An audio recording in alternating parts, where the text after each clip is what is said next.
ഞങ്ങൾക്ക് ഇഷ്ടപ്പെട്ട ഒരു കറി പരിചയപ്പെട്ടാലോ? പെട്ടെന്ന് ഉണ്ടാക്കിയെടുക്കുകയും ചെയ്യാം. വീട്ടിലെ ഇൻഗ്രീഡിയൻസ് മാത്രമേ നമുക്ക് ആവശ്യമുള്ളൂ. വളരെ പെട്ടെന്ന് തയ്യാറാക്കി എടുക്കാവുന്ന ഈ കറി എങ്ങനെ ഉണ്ടാക്കുന്നത് നോക്കാം. അതിന് ഇത്രയും സാധനങ്ങളാണ് നമുക്ക് ആവശ്യം. പപ്പടം, പിന്നെ പച്ചമുളക്, ഇഞ്ചി, വെളുത്തുള്ളി, തക്കാളി, സവോള, മുരിങ്ങക്കായ, പിന്നെ മല്ലിയില. പിന്നെ മെയിൻ ഇൻഗ്രീഡിയൻസായ കഞ്ഞിയുടെ വെള്ളമാണ്. കഞ്ഞിയുടെ വെള്ളം നമ്മൾ ചോറ് വാർത്ത ഉടനെ തന്നെ ഒരു പാത്രത്തിലേക്ക് മാറ്റി വയ്ക്കുക.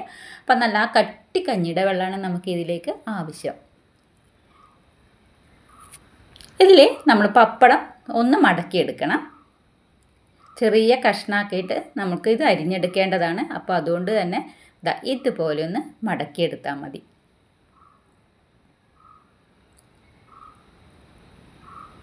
നല്ല പോലെ ഒന്ന് അമർത്തി കൊടുക്കുക. എന്നിട്ട് ചെറിയ കഷ്ണങ്ങളാക്കി ഒരു കത്രിക വെച്ചിട്ട് നമ്മൾക്ക് മുറിച്ചെടുക്കാം.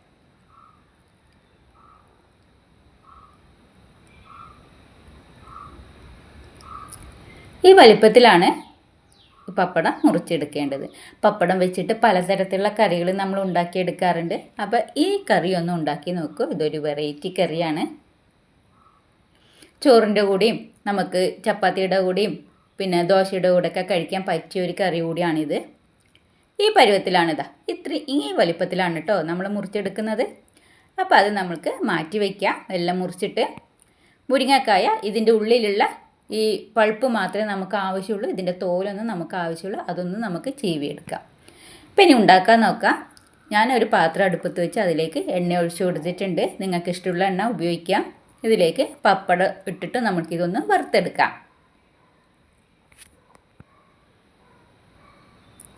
ഞാൻ അരിഞ്ഞു വെച്ച പപ്പടം മുഴുവൻ ഇതിലേക്ക് ചേർത്ത് കൊടുത്തിട്ടുണ്ട്.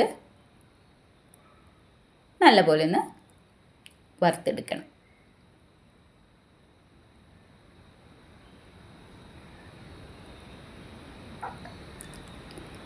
അപ്പം നമ്മുടെ പപ്പടം ഇവിടെ റെഡി ആയിട്ടുണ്ട്. നമ്മൾക്കതൊന്ന് വറുത്ത് കോരിയെടുക്കാം.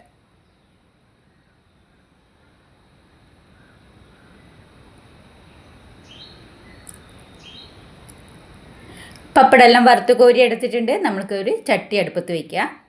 ഞാനൊരു മൺചട്ടിയിലാണ് ഇത് വെക്കുന്നത്. ഇതിലേക്ക് നമ്മൾ ആ പപ്പടം വറുത്ത എണ്ണ തന്നെ കുറച്ച് ഒഴിച്ചു കൊടുക്കുന്നുണ്ട്.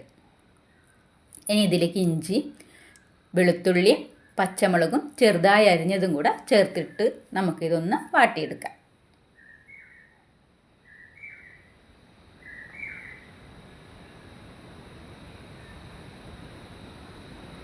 ചെറുതായിട്ടൊന്ന് മൂപ്പിച്ചെടുത്താൽ മതി.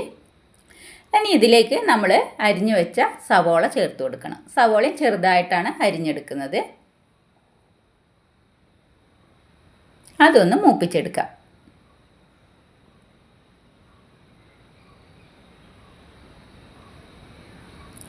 ഇതിലേക്ക് നമ്മൾ അരിഞ്ഞു വെച്ച തക്കാളി ചേർത്ത് കൊടുക്കാം. ഒന്ന് മിക്സ് ചെയ്ത് കൊടുക്കാം.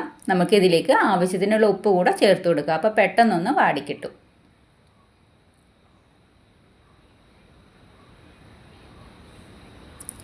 ഉപ്പ് ചേർത്ത് നല്ലപോലെ ഇളക്കി കൊടുത്ത് നമ്മൾക്കിതൊന്ന് മൂടി അടച്ച് വെച്ചിട്ട് ഒന്ന് വേവിച്ചെടുക്കാം.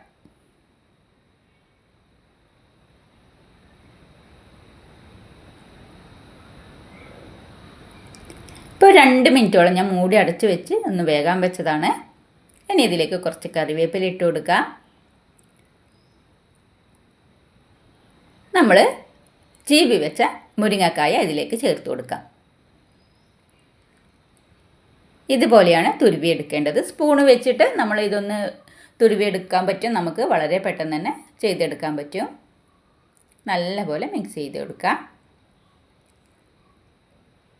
ഇനി ഇതിലേക്ക് നമുക്ക് പൊടികൾ ചേർത്ത് കൊടുക്കാം.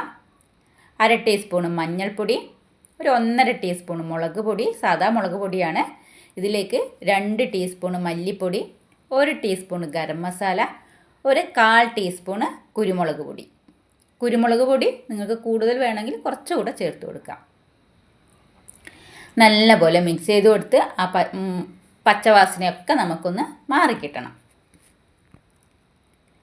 ഇതിലേക്ക് കുറച്ച് മല്ലിയില കൂടെ തൂവി കൊടുക്കണ്ടേ.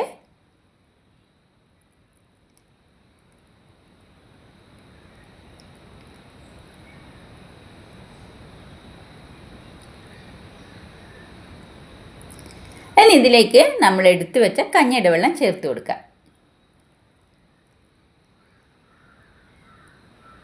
ഇതിൽ നമ്മൾ തേങ്ങയൊന്നും അരച്ച് ചേർക്കുന്നില്ല, കഞ്ഞിയുടെ വെള്ളത്തിൽ മാത്രമാണ് വെക്കുന്നത്. മാത്രമല്ല ഇതിൽ വേറെ വെള്ളങ്ങളോ ഒന്നും നമ്മൾ ചേർത്ത് കൊടുക്കുന്നില്ല, ഈ കഞ്ഞിയുടെ വെള്ളം മാത്രമാണ് ഇതിൽ ചേർക്കുന്നത്.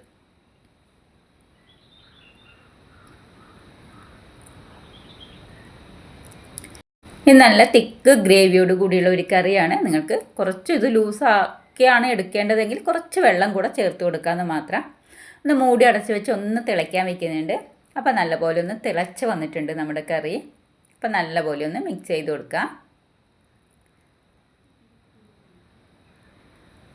ഇത് 1 മിനിറ്റ് കൂടെ ഒന്ന് മൂടി അടച്ച് വെച്ച് ഞാൻ വേഗം വയ്ക്കുന്നുണ്ട്.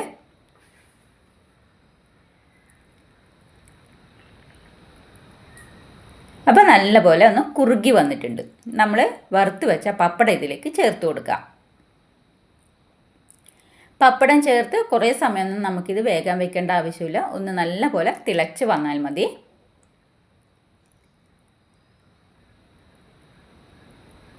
ഉപ്പ് ചേർക്കുമ്പോൾ ആ പപ്പടത്തിൽ ഉപ്പുണ്ടാവും. അപ്പോൾ ആ പപ്പടത്തിൻ്റെ ഉപ്പ് കൂടെ ഒന്ന് കുറച്ചിട്ട് വേണം നമ്മൾ കറിയിൽ ഉപ്പ് ചേർത്ത് കൊടുക്കാൻ വേണ്ടിയിട്ട്. അപ്പം നമ്മുടെ കറി ഇവിടെ റെഡി ആയിട്ടുണ്ട്. നമുക്കതൊന്ന് ഇറക്കി വയ്ക്കാം. ഇനി ഇതിലേക്കൊരു താളിപ്പ് തയ്യാറാക്കണം. അതിന് കുറച്ച് നെയ്യ് ഒഴിച്ചു കൊടുത്തിട്ടുണ്ട്. 1 ടീസ്പൂണ് നമ്മൾ എണ്ണ കൂടെ ചേർത്ത് കൊടുക്കുന്നുണ്ട്. പപ്പടം വറുത്ത എണ്ണ തന്നെയാണ് ഇതിലേക്ക് ചേർത്ത് കൊടുക്കുന്നത്. ഇതിലേക്ക് ഒരു 5-6 പച്ചമുളക് ചേർത്ത് കൊടുക്കുക. പച്ചമുളകൊന്ന് നല്ലപോലെ ഒന്ന് മൂപ്പിച്ചെടുക്കാം. പച്ചമുളക് മൂത്ത് വരുമ്പോൾ ഇതിലേക്ക് കുറച്ച് കറിവേപ്പില തണ്ട് കൂടെ ചേർത്ത് കൊടുക്കാം.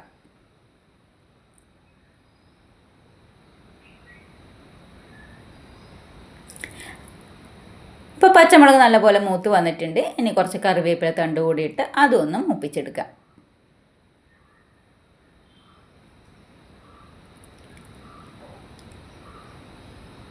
അപ്പോൾ എല്ലാം മൂത്ത് വന്നിട്ടുണ്ട്. നമ്മൾക്കിനി ഇതൊന്ന് കറിയിലേക്ക് വറുത്തിടാം. ഇതിൽ കടുകൊന്നും നമ്മൾ ചേർക്കുന്നില്ല. കടുകൊന്നും ചേർക്കാതെയാണ് ഈ താളിപ്പ് തയ്യാറാക്കി എടുക്കുന്നത്. അപ്പോൾ നമ്മുടെ കറിയിലേക്ക് ഒഴിച്ചു കൊടുക്കുന്നതിന് മുന്നേ കുറച്ച് മല്ലിയില കൂടെ ചേർത്ത് നമ്മൾ താളിപ്പ് കൂടെ ഒഴിച്ചു കൊടുത്താൽ നമ്മുടെ കറി ഇവിടെ റെഡിയായി. അപ്പോൾ എല്ലാവരും ഒന്ന് ട്രൈ ചെയ്ത് നോക്ക്. വളരെ പെട്ടെന്ന് തന്നെ തയ്യാറാക്കി എടുക്കുകയും ചെയ്യാം. അതേപോലെ നല്ല സ്വാദുള്ളൊരു കറി കൂടിയാണ്. അപ്പോൾ വെറൈറ്റി കറികളൊക്കെ ഇഷ്ടപ്പെടുന്നവരാണെങ്കിൽ തീർച്ചയായും ഒന്ന് ഉണ്ടാക്കി നോക്ക്. അപ്പോൾ വീഡിയോ ഇഷ്ടപ്പെടുകയാണെങ്കിൽ ഒന്ന് ലൈക്ക് ചെയ്യുക. സബ്സ്ക്രൈബ് ചെയ്യാതെയാണ് എൻ്റെ വീഡിയോ ഇതുവരെ കണ്ടിട്ടുള്ളതെങ്കിൽ ഒന്ന് സബ്സ്ക്രൈബ് ചെയ്ത് സപ്പോർട്ട് ചെയ്യാനും മറക്കരുത് കേട്ടോ. നാടൻ കറികളാണ് ഞാൻ കൂടുതലും ഉണ്ടാക്കാറുള്ളത്. നാടൻ വിഭവങ്ങളോടാണ് എനിക്കും താല്പര്യം. നിങ്ങൾക്ക് നാടൻ വിഭവങ്ങളോട് താല്പര്യമുള്ളവരാണ് എങ്കിൽ തീർച്ചയായിട്ടും ഒന്നും എൻ്റെ ചാനൽ സപ്പോർട്ട് ചെയ്യാൻ മറക്കരുത് കേട്ടോ. അപ്പോൾ ഇന്നത്തെ വീഡിയോ ഇത്രയേ ഉള്ളൂ. എല്ലാവരുടെയും സപ്പോർട്ട് പ്രതീക്ഷിക്കുന്നു.